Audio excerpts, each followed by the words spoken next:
स्वामी विवेकानंद का जन्म 12 जनवरी सन 1863 को कोलकाता में हुआ। स्वामी जी का बचपन का नाम नरेंद्र दत्त था। स्वामी जी के गुरु का नाम रामकृष्ण परमहंस था। अपने गुरु के नाम पर विवेकानंद ने रामकृष्ण मिशन तथा रामकृष्ण मठ की स्थापना की। उन्होंने वर्ष 1893 में शिकागो विश्व धर्म सम्मेलन में वैश्विक ख्याति अर्जित की तथा इसके माध्यम से ही भारतीय अध्यात्म का वैश्विक स्तर पर प्रचार प्रसार हुआ। शिकागो के अपने प्रवास के दौरान स्वामी विवेकानंद ने 3 महत्वपूर्ण पहलुओं पर बल दिया।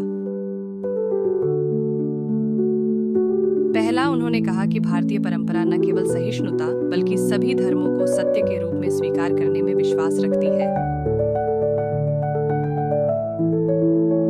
दूसरा, उन्होंने स्पष्ट और मुखर शब्दों में इस बात पर बल दिया कि बौद्ध धर्म के बिना हिंदू धर्म और हिंदू धर्म के बिना बौद्ध धर्मम अपूर्ण है।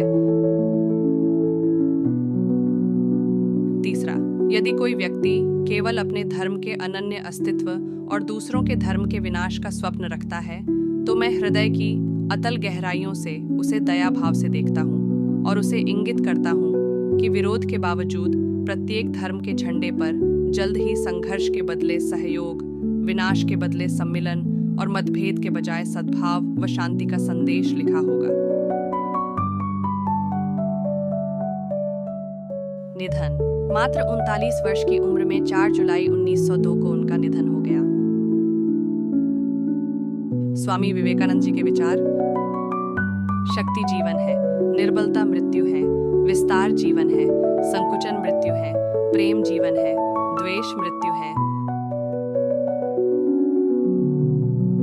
उठो मेरे शेरों, इस भ्रम को मिटा दो कि तुम निर्बल हो, तुम एक अमर आत्मा हो, स्वच्छंद जीव हो, धन्य हो, सनातन हो, तुम तत्व नहीं हो, तत्व तुम्हारा सेवक है, तुम तत्व के सेवक नहीं हो। किसी दिन जब आपके सामने कोई समस्या ना आए, आप सुनिश्चित हो सकते हैं कि आप गलत मार्ग पर चल रहे हैं। यह मत भूलो कि बुरे विचार और बुरे कार्य तुम्हें पतन की ओर ले जाते हैं। इसी तरह अच्छे कर्म व अच्छे विचार लाखों देवदूतों की तरह अनंत काल तक तुम्हारी रक्षा के लिए तत्पर हैं। संभव की सीमा जानने का एक ही तरीका है, असंभव से भी आगे निकल जाना। जब तक जीना तब तक सीखना, अनुभव ही जगत में सर्वश्रेष्ठ शिक्षक हैं। जब तक आप खुद पर विश्वास नहीं करते तब तक आप भगवान पर विश्वास नहीं कर सकते। जब लोग तुम्हें गाली दें तो तुम उन्हें आशीर्वाद दो। सोचो, तुम्हारे झूठे दंभ को बाहर निकालकर वो तुम्हारी कितनी मदद कर रहे हैं। अपने मस्तिष्क, मांसपेशियों, नसों, शरीर के हर हिस्से को उस विचार में डूब जाने दो और बाकी सभी विचार को किनारे रख दो। यही सफल होने का तरीका है। हमें ऐसी शिक्षा चाहिए जिससे चरित्र का निर्माण हो, मन की शक्ति बढ़े, बुद्धि का विकास हो और मनुष्य अपने पैर पर खड़ा हो सके।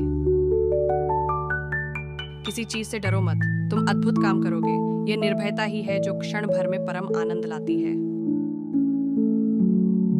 हर काम को 3 अवस्थाओं से गुजरना होता है: उपहास, विरोध और स्वीकृति। दिन रात अपने मस्तिष्क को उच्च कोटि के विचारों से भरो। जो फल प्राप्त होगा वह निश्चित ही अनोखा होगा। अनेक देशों में भ्रमण करने के पश्चात मैं इस निष्कर्ष पर पहुंचा हूं कि संगठन के बिना संसार में कोई भी महान एवं स्थायी कार्य नहीं किया जा सकता। हम भगवान को खोजने कहां जा सकते हैं अगर उनको अपने दिल और हर एक जीवित प्राणी में नहीं देख सकते।